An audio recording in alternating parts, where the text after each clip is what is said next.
Welcome, ladies and gents. Chris Andre here. You can find me at BetBoxing on Twitter, or of course you can subscribe to the channel Let's Talk Boxing. Later tonight I will be uploading another video regarding Anthony Yarde. I want us to talk about the psychology and perhaps the best possible mental preparation for Anthony Yarde leading up to the Artur Beterbiev fight. I think it might be worthwhile creating a siege mentality, and I say this because of a phenomenon that has emerged, I believe, surrounding Anthony Yarde and in particular Tunde Ajayi. So we'll get to that later on tonight, so check that out. It will make a lot more sense. In the meantime, however, let's talk about an emerging beef between Roy Jones Jr. and Eddie Hearn. Eddie Hearn came out and said, I saw what we knew, which is Liam Smith is very good, very composed. And another guy who's completely lost in his boxing. Technically, Eubank has never been great, but he's always had a fearless mentality, a great chin and a great engine. What he's done with Roy Jones is completely take away those assets. Roy Jones responded furiously on an Instagram message, sarcastically saying, warning, all boxers, avoid Roy Jones Jr. as a trainer. Never mind this elbow. And he's put up a screenshot of Liam Smith's elbow stroke forearm landing on the side of Eubank Jr.'s head in the middle of that exchange during the stoppage. We'll get to that in a moment. Roy Jones goes on to say, just avoid him. Damn, if I could take away all that from a fighter via training, no wonder I raised so much hell in my day. That almost sounds like godly qualities, and I'm nowhere near what God is. And he's tagged in Eddie Hearn. Now, with regards to this concept that Roy Jones has taken something away from Chris Eubank Jr., this sort of viewpoint is not necessarily uncommon. Some people think that if you are a specialist at something, you should seek to maximize your specific skill set and become a true master at it. There are others that say, no, it's more about variation and adaptability. So you have to try and bring on new skill sets that perhaps aren't at your disposal. This is a debate that has surrounded Anthony Joshua. You've got a lot of people that feel he should have stuck with Rob McCracken in retrospect. And other people are saying, no, he's become a lot more fluid, but he just needs to continue to develop as a fighter. Philip Hergovich recently gave an interview with True School Sports. Shout out to True School. And he was actually saying that he felt that Anthony Joshua has tried to become too technical when he used to be a beast. So what Eddie Hearn has said is not necessarily controversial, it's just a viewpoint. Nonetheless, as we know, Eddie Hearn, who does like the odd flex here or there, can rub people up the wrong way. And the thing is, you have to understand that as a fan, I find it entertaining. I don't want a situation which is kind of like football, whereby, I don't know, you'll get England playing somebody like San Marino or Cyprus, and they've got an interview and Harry Kane's there, and they'll be asked about, what do you think about this particular game? And you'll hear them say, well, you know, it's a tough game. There are no easy games at international level anymore, but we're confident we can get the win. And you're sitting there thinking, what are you chatting about? There are no easy games at international level anymore. If you don't win that, they need to put you lot in a change room, tie you up and start kicking you all in the head. So you don't want that boring sort of corporate situation everywhere. You want guys to be able to talk normally, openly and naturally. So I enjoy that, but the reality is, as we all know, Eddie Hearn has had some issues with working with other promoters, and the fact of the matter is, it's because of these sorts of comments. I'm not trying to justify that, by the way, because at the end of the day, you need to be a professional. Just because you're a famous promoter or a famous fighter, don't be petulant. How arrogant do you have to be to allow yourselves to miss out on serious business deals and an awful lot of money and hunting legacy just because somebody said something mean and hurt your feelings who happens to be a rival promoter? Grow up, right? But the reality of the situation is that people in life can be petulant, and Eddie Hearn is saying certain things here which are bound to insult Roy Jones Jr. So is Eddie Hearn correct?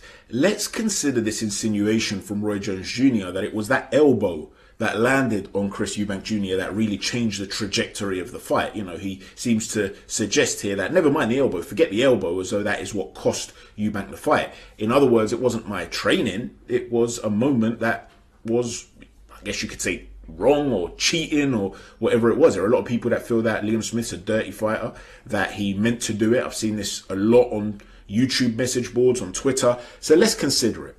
First and foremost, there are different methods of throwing a hook. You can see with David Haye here, for instance, he's got his palm facing the ground. With Tony Bellew, who landed on Maccabi there, you can see that his palm is facing himself. Now, there is no consensus as to how you should throw it when. Different trainers believe different things. What I'm going to do is share my technical opinions on this. In my opinion, the further away you are from the opponent, you need to turn the knuckles over so you have your palm facing the ground, because you want to be catching him with the index finger knuckle and the middle knuckle. predominantly, particularly the middle knuckle, but those are the two knuckles where you want to deliver the power, like a funnel, to funnel the power through those two knuckles. And if you have your wrist in the shape that Tony Bellew's got it here and the opponent's too far away, you'll end up slapping him essentially. So you turn it over in that way. When it comes to an opponent being close to you though, you don't want to accidentally catch him with the two last knuckles. You could end up breaking your finger. So when he's closer to you, you can have palm facing you so that the top two knuckles are more likely to land on the chin, or okay, on this plate. In this case, it lands on the temple. But if he was to pull back and you were to clip him on the chin, you'd want to be able to still land with those two knuckles. When you deliver the hook, there are different methods of delivering the actual hook itself. And a lot of people in Muay Thai and a lot of people that prepare boxing not for a competitive setting but for self-defense will turn the elbow over after they throw the hook. And this is to essentially land the elbow if you accidentally miss the hook. And so whilst you're not necessarily throwing an elbow, you're maximizing the opportunity of causing damage from the trajectory of your punch that's secondary from the actual punch itself, okay?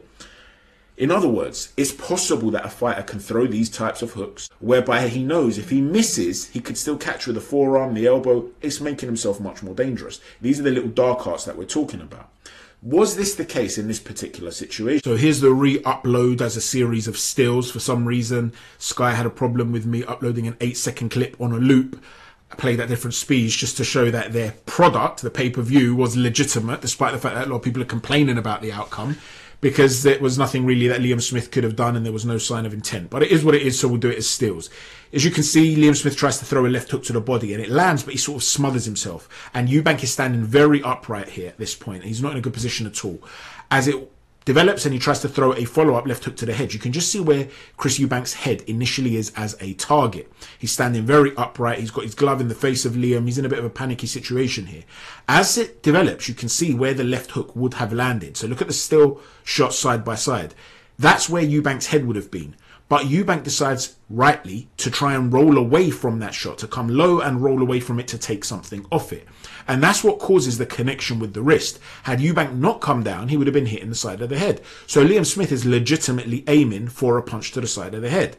As the wrist connects and it further develops, you can see that the follow-through leads to the forearm, the muscular part of the forearm, it looks like to me, perhaps the bottom part where there's more bone there, and perhaps the end of the elbow too, although that's where the lock of the elbow is. I'm not sure that the elbow does land, but either way, the forearm stroke elbow seems to connect with Eubank. It breaks his construct. I'm sure there was something on it, but really the devastating shots were the ones that followed, the uppercut and the left hook, and that's what caused the damage that led to the eventual end of Chris Eubank, the demise of Eubank in this fight. So I don't see it the way that Roy Jones did. I don't believe that this is what caused the end of the fight, and I also don't believe that there was any intent here on the part of Liam Smith. In a brilliant video of his own, Hatman analysed the knockout, and he was basically saying that he felt that Eubank should have come low, changed the levels and initiated the clinch, something that he'd done prior in this particular fight and something that he's done previously in other fights.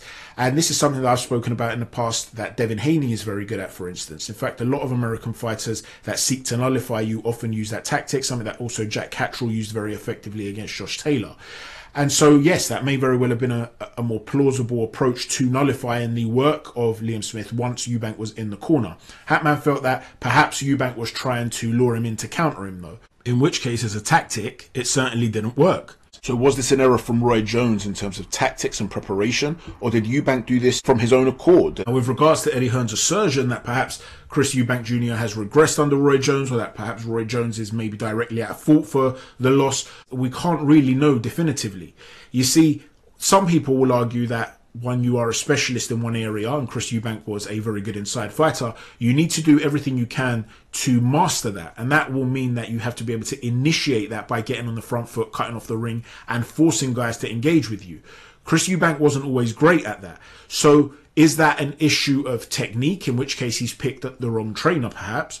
Or is it a case of it being biomechanical? He's just not got great feet for whatever reason at being able to move forward, but he has moving backwards. In which case, he needs to develop a back foot game further to make himself more adaptable. And if that's the case, Roy Jones Jr. is a good trainer for him. The only area that I would question is that when Roy Jones himself was in a position towards the end of his career where he lost his athleticism, in these similar sort of scenarios, back on the ropes, back by the turnbuckle, he didn't necessarily have the best survival instincts. So you're not talking about a guy like a James Toney, say, or a Bernard Hopkins, who was defensively astute regardless of what sort of athleticism he had. In which case, can he pass on the technical knowledge for Eubank to be able to capitalize on this moving forward? Let me know what you think in the comment section down below.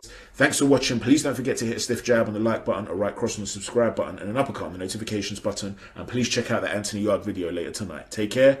God bless.